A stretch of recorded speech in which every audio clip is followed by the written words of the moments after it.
guys, it's here with JHart Modelworks. I tried really hard to get the next video out on the Mustang this weekend. I didn't think it was going to happen, but I tried really hard. It is Friday. It is 1 in the afternoon, and I'm maybe halfway through with just cutting and retiming. I haven't even started voiceover or audio cleanup or anything like that.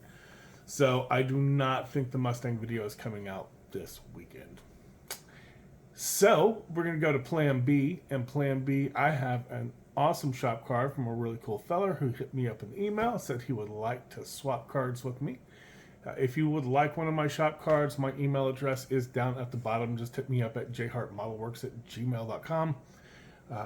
And we're also going to talk about and take a look at the great Garage Diorama that I have been bringing up and mentioning, but I just haven't been comfortable enough to show you guys because I don't really have a clue what I am doing, but we're going to take a look at that as well. So let's get this camera flipped around.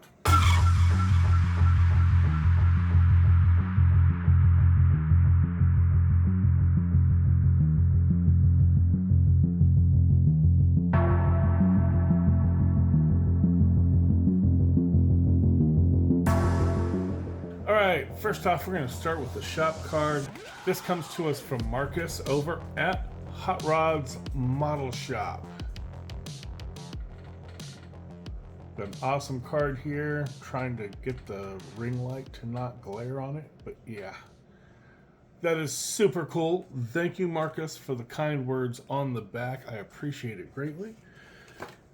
Go and give Marcus a check out if you're into stock car racing, NASCAR, anything like that. This is definitely going to be a channel you're going to want to check out. He has a lot of race cars on there.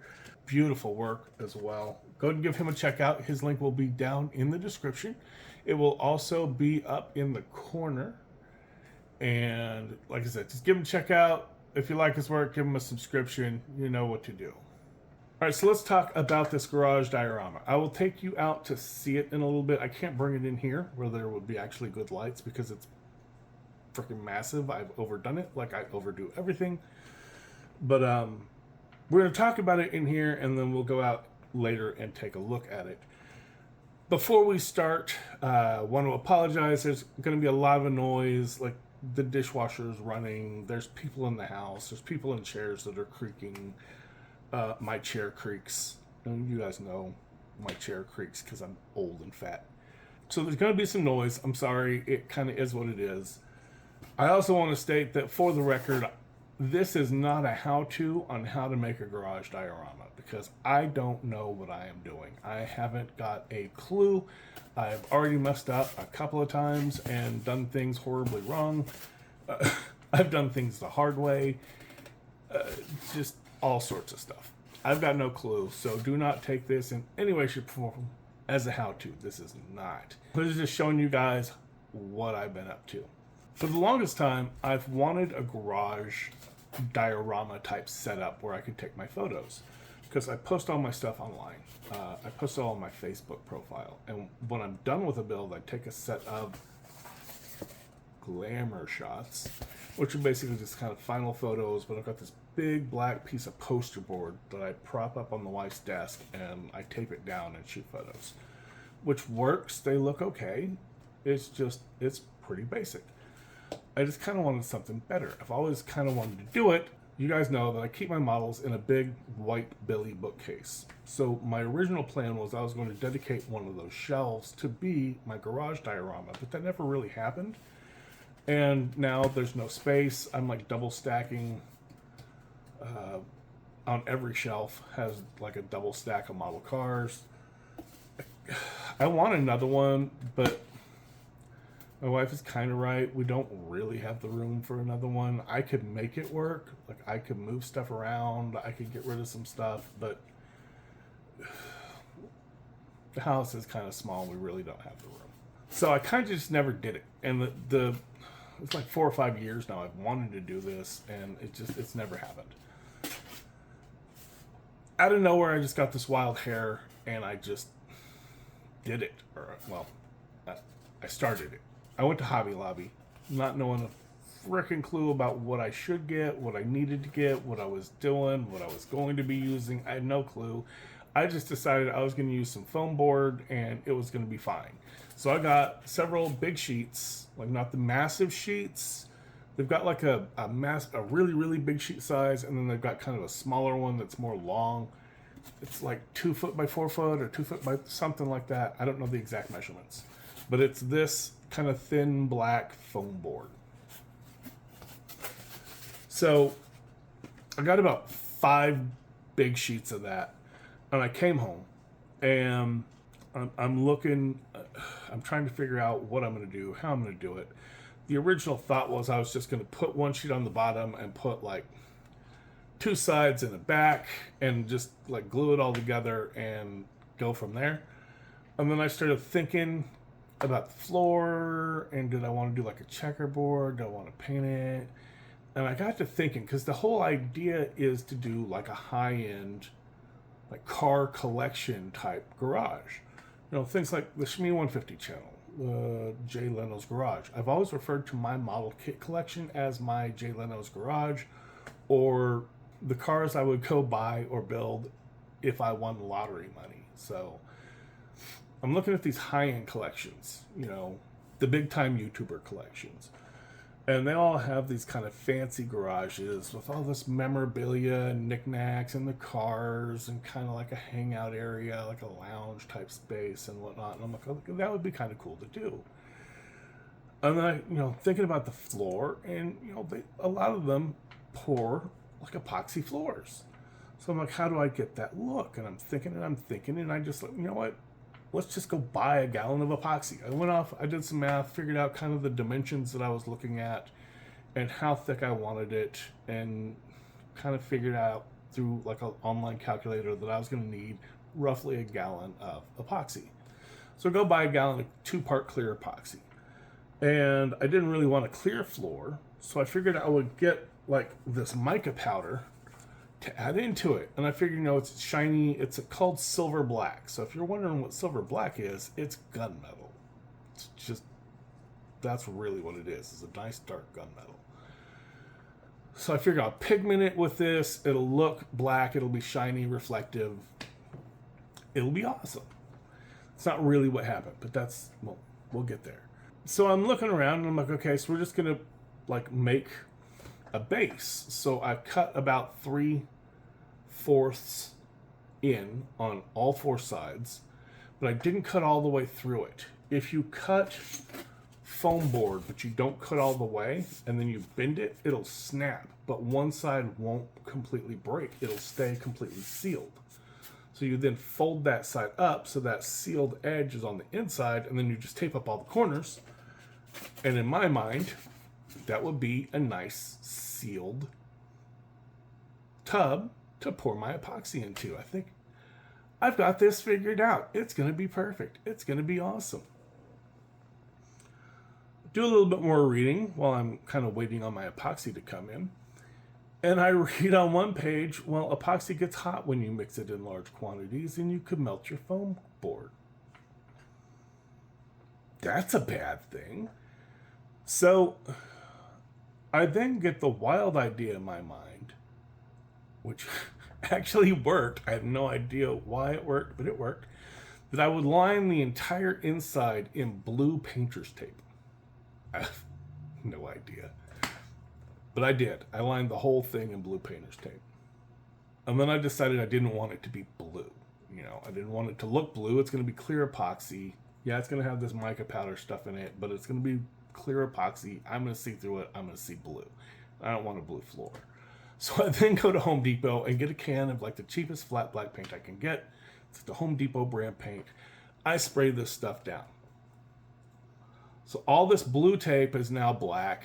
It's like this flat black, but there's some shiny spots where I oversprayed it and it's not even at all, but it's black. So when I pour this epoxy, I figure I'll pour the epoxy, it'll be fine.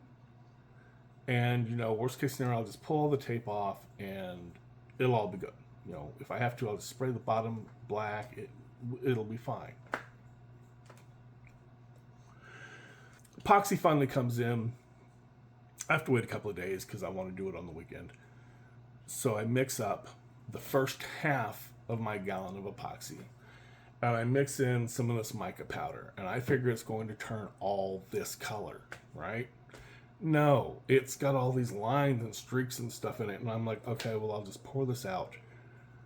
And as I'm pouring it out, it's all looking a little weird, so I take like a plastic spoon, and I just kind of rub this plastic spoon all over it. And it kind of got this long, streaky look to it. And as I was like, okay, I'll just let this sit, and we'll see what it looks like. Some areas had these small little, like, bubble-looking shapes form in it. I don't no idea where they came from, but they looked kind of cool, so I kept them. All in all, it looked really, really cool. I let it cure overnight. I got up the next morning. It looked good. And so I mixed the other half of the epoxy up, but I didn't add the mica powder to it. I just mixed it up clear. I figured I'd pour it over the top, and it would be like putting a clear coat on a car. It'll be nice and smooth, really shiny, really reflective. It'll be great. So I pour this out. It lays down perfectly smooth as well. It's smooth as glass. It's really cool. You know, I kind of ran the heat gun over it to get all the bubbles out. Both layers came out really good. They looked really cool. It wasn't perfectly shiny and smooth as I thought it was going to be, but I mean, it kind of worked. But as it cured, it shrunk down, but it didn't shrink from the edges. So it would be nice and sort of flat, and then right along the edge where the sides are, because I had, you know, the foam sides up there, and I had bordered the sides up with bricks because we have a whole bunch of spare bricks from when the house was built. So I kind of put bricks all the way around it so that I couldn't have any blowouts on the foam board. It couldn't blow out from the weight of all the epoxy. It would support it. And it did. It all worked. By the way, a half gallon of epoxy, when you mix a half gallon together at the same time, gets really hot. Like, I was surprised. I'm wearing gloves, holding this big bucket, this like paint mixers bucket from Home Depot, and that bucket was hot. So I'm surprised nothing did melt, but nothing melted. So I poured this, you know, epoxy's been poured, epoxy has cured. So where I break the edges off, it comes up into these really sharp ridges. Like, okay, this isn't like great. So I kind of took some sandpaper to it and realized that that was not happening. So I hit up my buddy Diedrich. Diedrich runs his own body shop called Clown House Customs in Dallas. If you're in Dallas and you need paint work, hit this man up. This man is amazing. He's a fantastic painter. Body work, mechanic. I mean, he does everything, but dude is great. I'm like, hey, D, I need help. He's like, what you got? I tell him what I'm doing, and he's like, what? I'm like, I need all these edges sanded down, and I would kind of like the whole thing to be sanded flat, and I ain't doing this by hand, and I don't have tools for it. He's like, I got you. Just bring it here. So I bring it up to him on a Saturday. He busts out this big rotary sander. He spends a couple of hours on it. Sands everything super flat, and then he starts polishing and polishing and polishing, and we work on this thing for quite a while. I spend time holding things. I kind of felt like, you know, being a kid with Dad again. Hold it like this. No, hold it like this. But, you know, it was great. So we get everything polished up. And, I mean, it was like you could eat dinner off this thing. You could shave out of it. It was so shiny. I put it in the car, and I start heading home, and the air conditioner is hitting it. Now, it's been 100. It was like 100 and something in there. No air conditioning in his shop. It was hot as hell. And the cold hits it, and it immediately starts just warping. It's like, well, crap.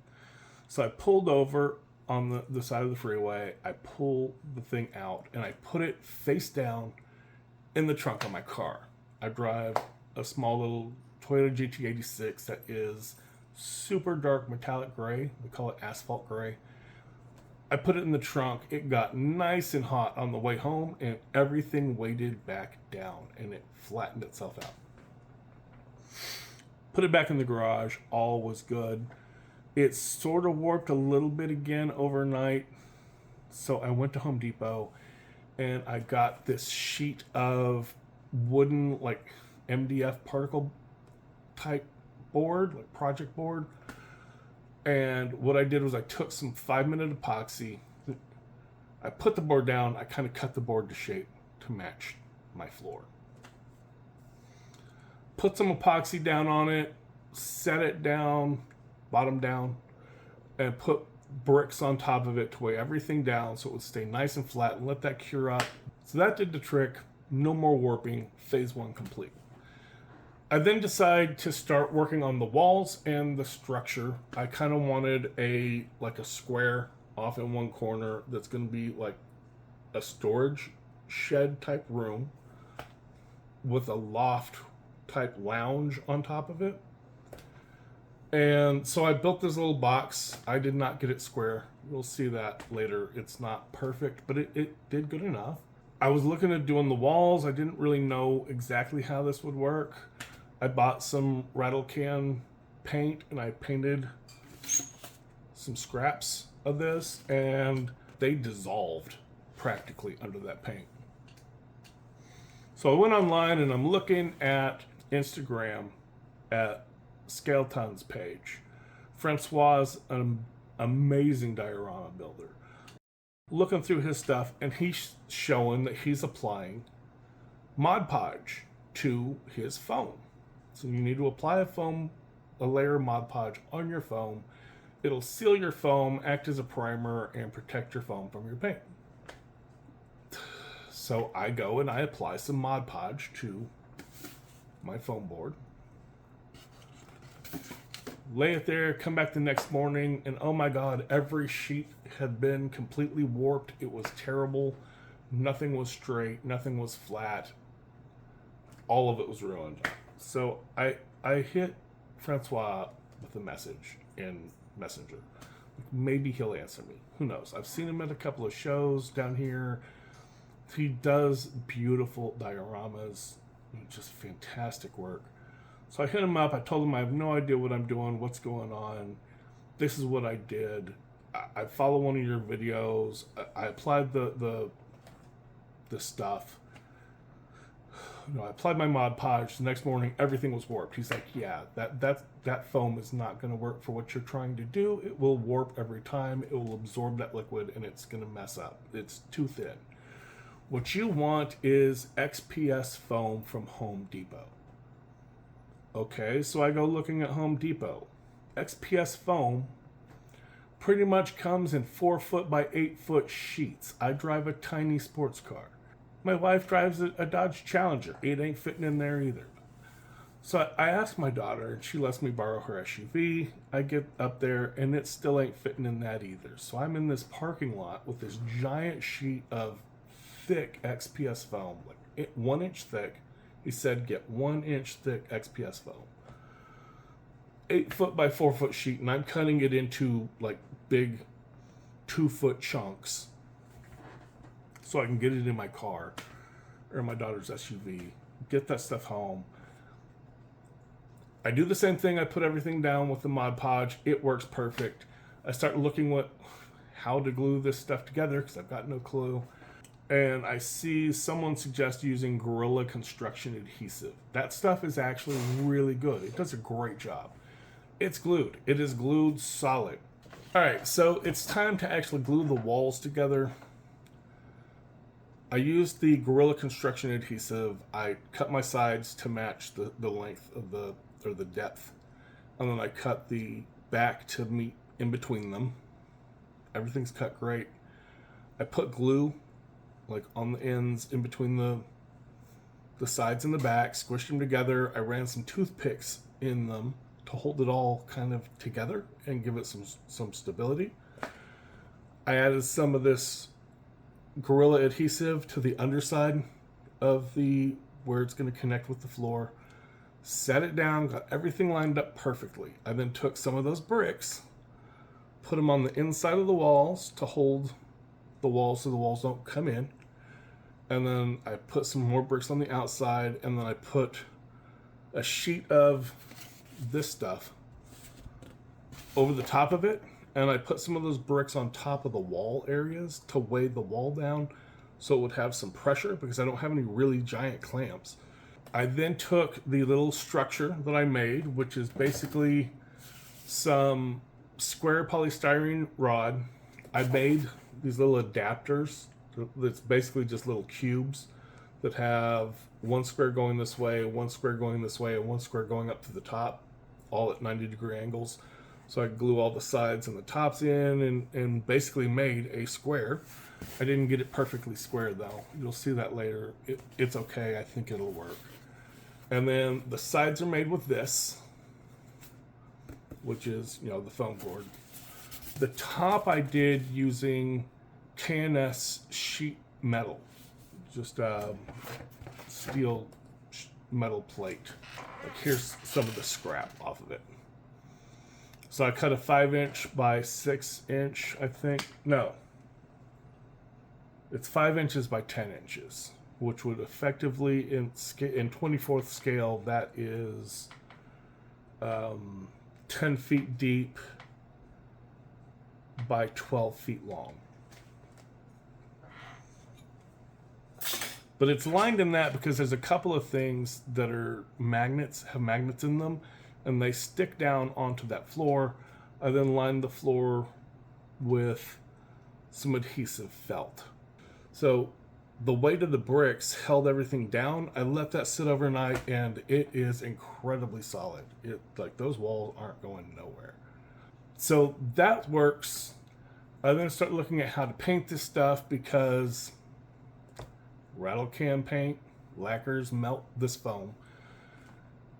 Come up with, I need to be using craft acrylics. I've never really used craft acrylics before. This is my first time using them, and I decided to spray them through my airbrush. So I looked up thinning them, completely messed up one of my Badger airbrushes. I had to break it down and scrub the crap out of it because it just gummed up my airbrush. But I got everything painted down in a nice gray. It was a little bit too dark, so I had to do it again and mixing in some white. But I got what I'm looking for. I think it looks pretty good. So I'm going to take you in the garage and we're going to see where it's at right now. Now that I've kind of explained to you how the structure works, we're going to show where I've gotten with it. All right, guys, we're in the garage with the garage, but it is going to be loud. I'm sorry. It's 100 and something in Texas right now. That air conditioner is not going to stop running at all, I guarantee. So I just want to apologize for the noise and the fact that you're going to have a whole lot of shaky cam here. So, okay, none of that recorded, so let's try this again. This is what we've got. So this is that 1" foam board. This is my floor. I've got my garage door finished. This is my storage room. The door does not actually work, but it looks like it would be like a room for storage. And then I've got my loft lounge area up in the top. Now there are 20 3-volt LEDs for my ceiling array. I thought that they would do a better job lighting this up than they do, but I think it's because they're 3 volts. And the reason I went with 3 volts is because I don't have to use, there's 2 reasons. I don't have to use resistors.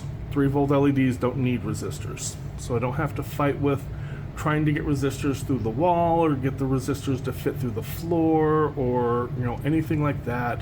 I don't have to worry about the resistors not fitting where I want them to be because there's some LEDs that are in some really interestingly tight places. Another reason is I can take 2 AA batteries and run 30 of the 3-volt LEDs off of it. So they're running the electronics. I have made this box. This box is 2 Plano 3440 waterproof tackle boxes. I use this to hold my purple power for stripping chrome. However, it also dissolves 3D printed parts, so that's what turned that into goo. I need to throw this out and get some clean purple power in here. But yeah, these little 3340s, they have like this inset in them, and then they've got a little lip in there. I shaved this lip off and glued them back to back, and then I cut one of the centers out so that I could put that panel that I 3D designed and printed up. And then I'm just using breadboard jumpers to connect it down to a breadboard and 3-way boat toggle switches to run switch my power. I've got a AA battery set up for each circuit. There's a ceiling circuit and a garage circuit. And then I also have one DC adapter. So a 3-volt DC adapter will run up to 50 LEDs on a 1 amp. I have a 2 amp coming, so I should be able to run up to 100 with no problem. I don't think I need it, but it'll be nice to have in case I add other stuff. Now on the back, I've cut the wall out where the storage room is, and this actually fits inside here. I don't want to mess with it because these connectors are kind of delicate and they get pulled out and bent and they're a pain.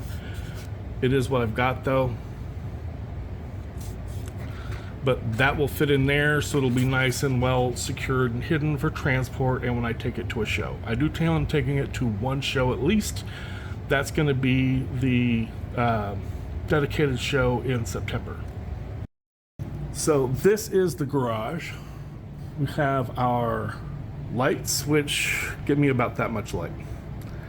I had hoped it would have done better. Like I said, I think it's just because I've got 3 volts in here. I think 5 or 12s probably would have given me more light. So I am going to need to add some light to it or have some external lights when I'm taking photos. And then I have the garage circuit, which we're going to start with our garage door here. So I took a 0.03 inch sheet of styrene and I cut it 5 inches wide by 6 inches tall. That's 10 feet by 12 feet scaled. I took and 3D modeled and printed the sides and the roll up. This probably should have been bigger, but it's glued in place now, so it is what it is. And then for these slats, I bought some 3mm wide strip styrene and I just glued it down onto the sheet of plastic I cut for the door. So that gives me that ridged roll-up door look. Some of these did not go down well, but like I said, I don't know what I'm doing. So I'm kind of cobbling this together as I go. I'm sure there's probably an easier way to do this. I modeled in 4 holes for some LEDs in there. I've got some 1.8mm LEDs. That's what most of this is LEDs for, just 1.8mm round old style LEDs. There are a couple of chips. There is a nano in both ends of the elevator. I figured that with this being a fancy garage, there would be some kind of a wireless controller for the roll-up door. So I just kind of added in like some lights and like a display board. I thought that looked kind of cool. Not probably very realistic. Also kind of modeled in like some edges here, painted those nice and yellow. I think it looks cool. Let's get some better light in here. At least get some more light in here. All right, so that is what that is. So there was going to be stairs here. The original plan was there's going to be some stairs. They're going to come down here and then come down. It took up a lot of real estate. It didn't 3D print well. It didn't look well scaled. It was massive. Like it came out to like here. It was just like, it was awful. So I changed my mind and I did a small lift. And you can kind of position this anywhere along this that you want it. So if you want to position this for photo shots or something, get you some people in there, you could put it there. You can put it pretty much anywhere you want. We've got California, or Cruising USA, I think. We have Gaahleri, and we have Miss Pac-Man.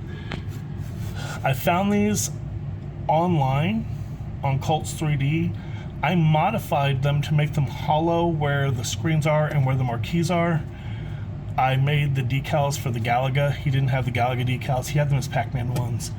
And I kind of hollowed them out where the screen would be, and I put those on clear acetate and glued them in place, so when I put LEDs behind it, they lit up. So I've got lit up arcade games. My TV is got a scene from Senna on it. I was building that at the Space City Shootout show this weekend while talking with Ed. Some seats from Black Box STL. These are kind of cool.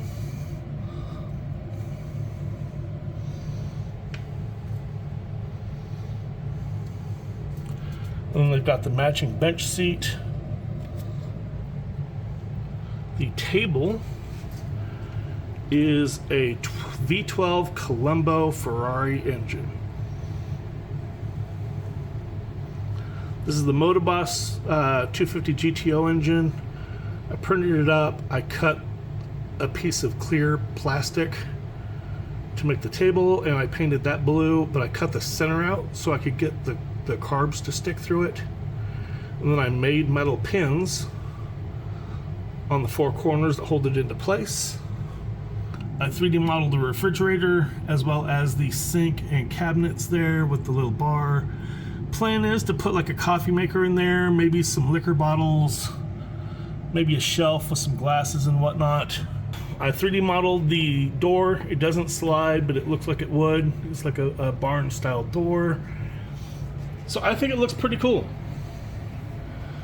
I do want to put in a workbench, like an L-shaped workbench. The original plan was to put it there and put the garage door here.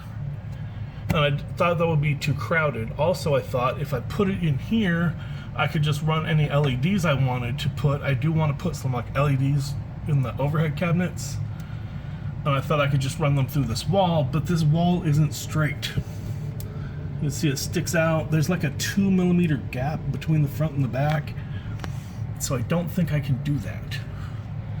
I think what I'm going to end up doing, I've got two options. I can 3D model my own bench and have it kind of angle so that it looks like it fits.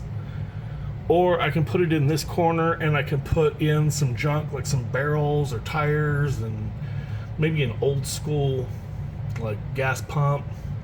Something like the awards that I got. If you watched my Space City Shootout show, you'll see that I got like the People's Choice Award. Looks like an old gas pump. Maybe I could put a gas pump in there. Something to just kind of cover that corner up. There's going to be a section with some license plates from my various model cars. I'm thinking about putting the license plates right here.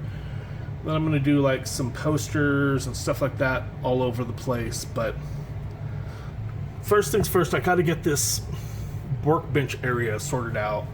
Then I can add in toolboxes and other stuff to it.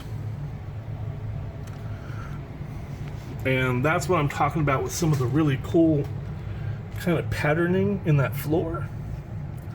I thought it was cool and kind of unique looking. So I put the most irregular section up front.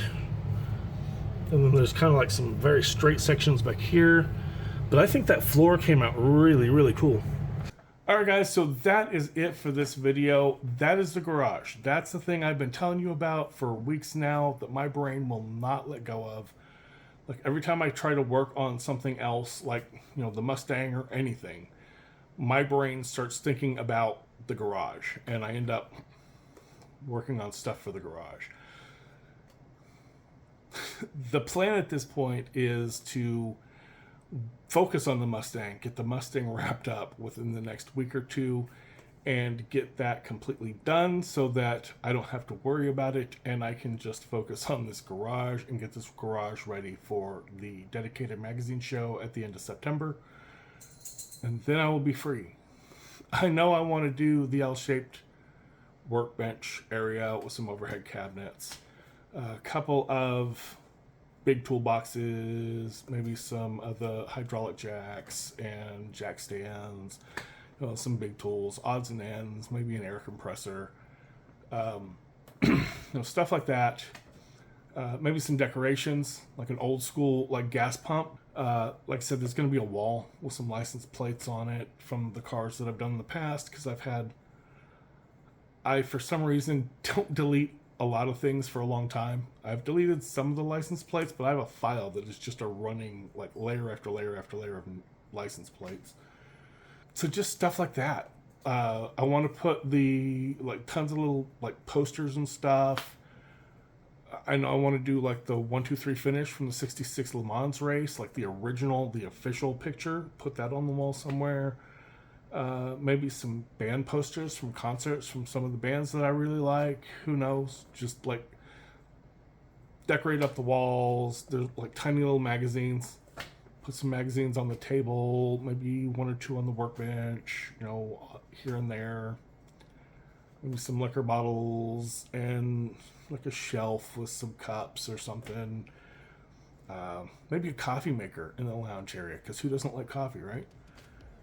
But yeah, that's how my brain is. My brain is constantly think of little things to put in this diorama.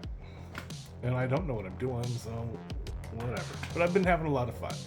So thanks for hanging out with me. I know this is kind of a long one, but I appreciate you watching and getting another glimpse into the mental illness that is my brain.